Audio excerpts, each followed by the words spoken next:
बच्चों आज हम लोग पार्ट 2 वन विचार पढ़ेंगे। और वन जो है आप लोग नीचे कक्षा से पढ़ते हुए आ रहे हैं। यहाँ पर हम लोग वन की परिभाषा को देखेंगे।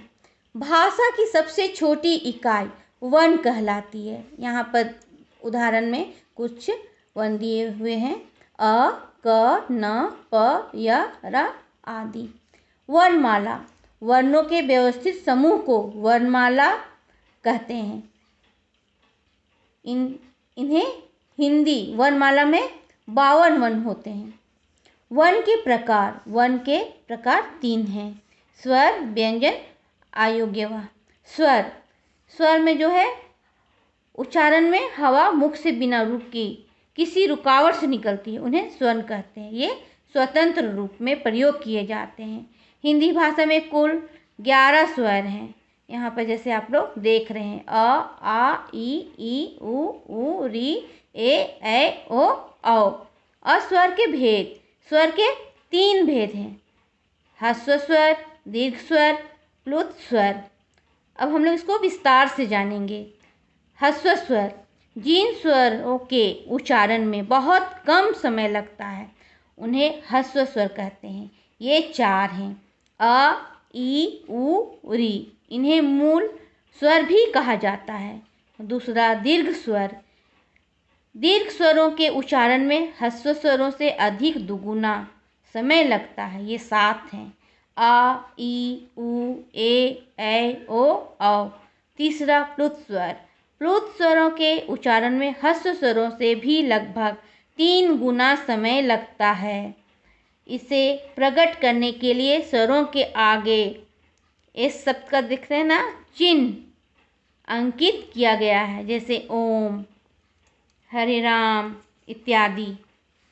व्यंजन जिन वर्णों के उच्चारण में हवा मुख से टकरा कर निकलती है वे व्यंजन कहलाते हैं।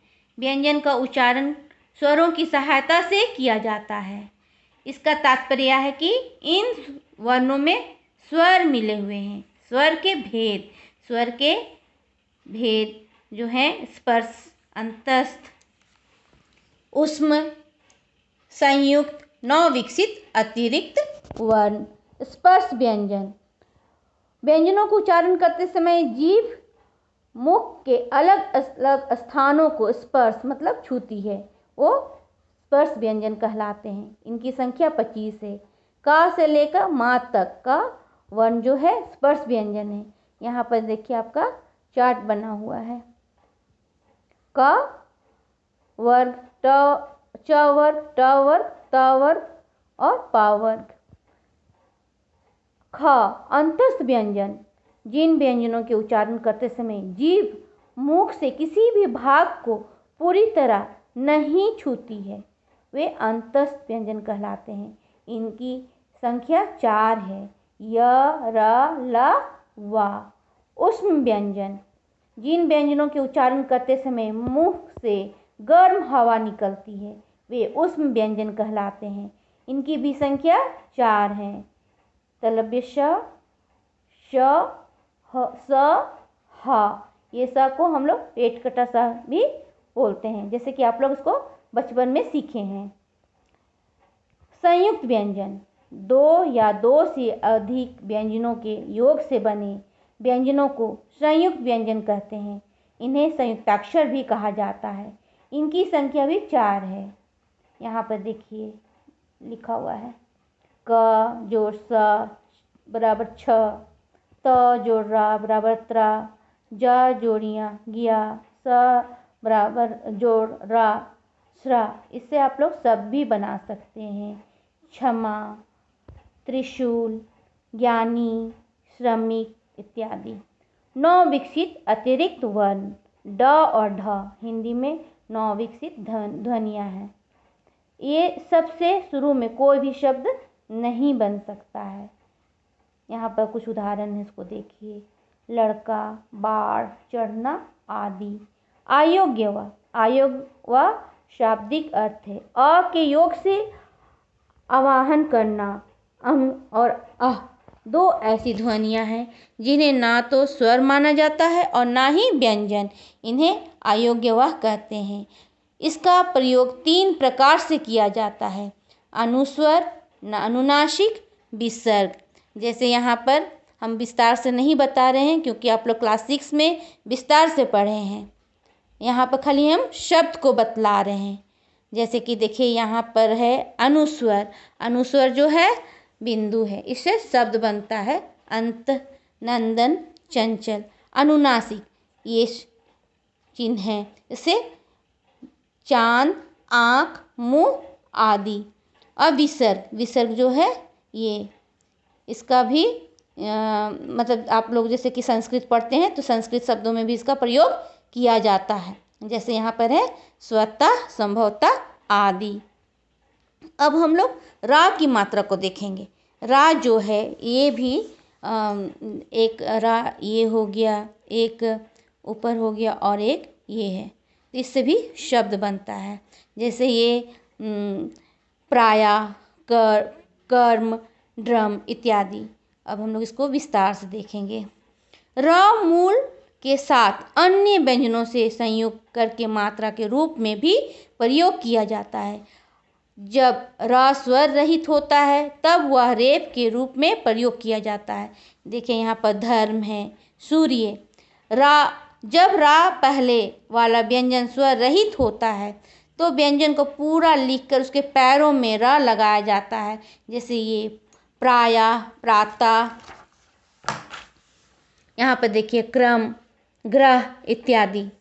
ट वर्ग के व्यंजनों में रा निम्नवत लगाया जाता है। जैसे यहाँ पर ट्रेन, ये वाला शब्द, ड्रम इत्यादि। आगत ध्वनि, विदेशी भाषाओं से हिंदी में आई ध्वनियों को आगत ध्वनि कहते हैं। जैसे कि ज के नीचे बिंदु, फ के नीचे बिंदु, बाजार, रफ्तार आदि। उत्प्रेक्षित व्यंजन, ड और ढ को उत्प्रेक्षित व्यंजन कहते हैं। इन्हें हिंदी वर्णमालों में नहीं रखा जाता है। इनके द्वारा किसी शब्द का आरंभ नहीं होता है, किंतु ये शब्दों के निर्माण में प्रयुक्त किया जाता है।